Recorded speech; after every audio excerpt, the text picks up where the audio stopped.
The impact of the COVID-19 crisis has been far-reaching. The virus has single-handedly killed millions, while plunging many of those fortunate enough to be alive into poverty as unemployment levels hit a record high. In the wake of the pandemic, unemployment surged as millions of workers were either asked to work fewer hours or were laid off. According to a January 2021 report from the International Labour Organization, ILO, there were unprecedented global employment losses of 114 million jobs relative to 2019.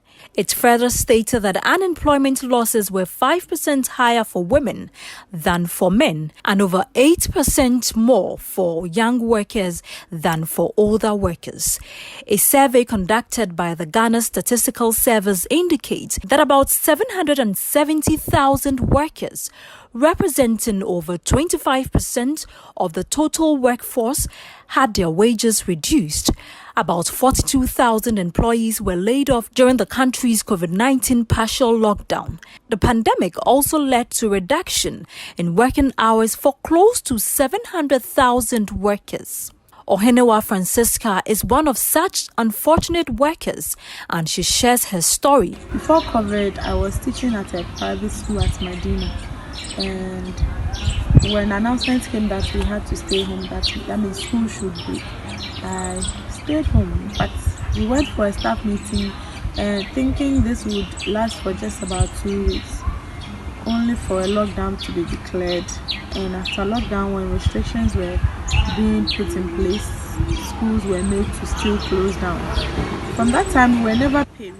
They don't have the money to pay our salaries for even March. But I had debts piling up. I stayed at Adenta to pay. Bills were piling up, but I didn't have the means to pay them. So I started borrowing, and then I started incurring more heavy debts upon myself, thinking maybe the next month or two, school will reopen, I'll go back to job and then get money to pay them. But time was passing and nothing was happening. We weren't hearing anything from the school in terms of salary payment. After all emotional and whatever wahala I went through because of financial crisis, it was declared that we should go back to school. Most of us, not just me, but some of my colleagues were unhappy. We were talking within ourselves, but we decided to go there and hear what they had to tell us. So I had learned how to make liquid soap some time back. I spoke to a friend, and the friend advised me to take it up again and see what will happen. So I started making liquid soap, because obviously during COVID, because of hand washing, people would patronize liquid soap. That was how I started making the liquid soap again. Even though its marketing has become a bit of a challenge, I'm still pressing on.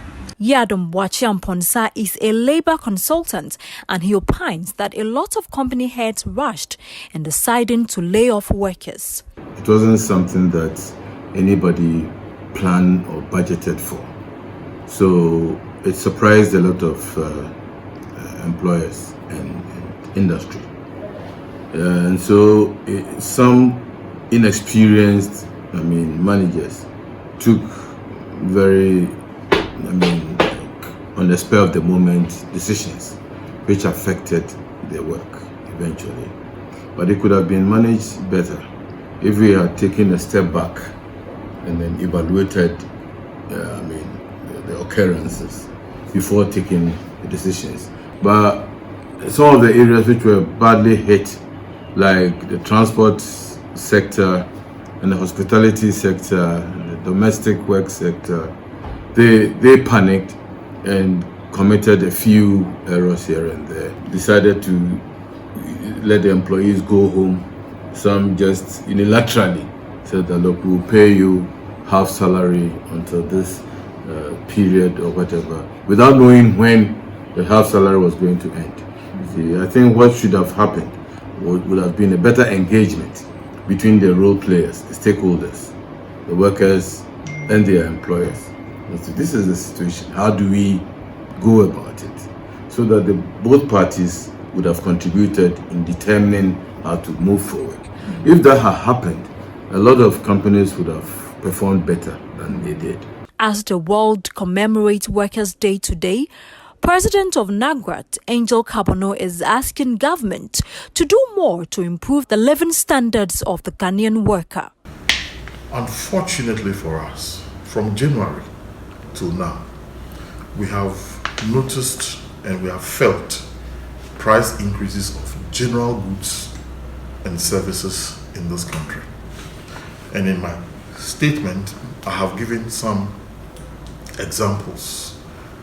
When you take building materials, all manner of building materials have had quantum leap in their prices. For example, track of chippings that used to be 1,900 or 1,800 is now going for 2,400 Ghana cedis. Cement that we bought last year around the same time for 34 Ghana cedis is now going for 50 Ghana cedis.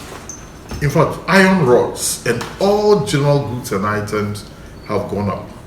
Now, when it comes to even food items, our wives and our sisters and our mothers will tell you that prices of these commodities have all shot up in the market. The banks that we work with will write to us as organizations amending the interest rates that we have agreed with them. All these economic indicators are affecting the Ghanaian worker and the teacher negatively. And we are calling on government to look at the situation that confronts us and to see whether appropriate salary increase and working hard as a government to solve the problem will be very, very helpful to workers in this country.